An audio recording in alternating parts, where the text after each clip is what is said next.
很多女性朋友呢，一到冬天就会手脚冰凉或者特别怕冷。今天我们用这些鸡蛋来煮一款暖身又暖胃的红糖娘酒窝蛋。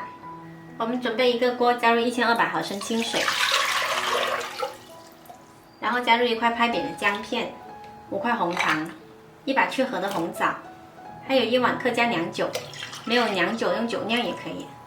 盖上盖子，大火煮开，转小火煮5分钟，先把味道煮出来。等红枣跟姜煮出味了之后呢，先关火，稍稍放凉。我们这个做法很简单呢，等到这个锅里面呢不冒泡泡了，就可以来打鸡蛋。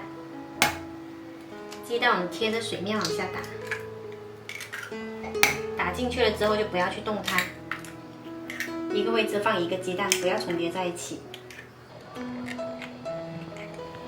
然后盖上盖子焖个8分钟左右，不要开火，先把鸡蛋焖定型。时间到了，我们来看一下。刚刚打进去的鸡蛋呢，现在已经浮起来了，基本上已经熟了。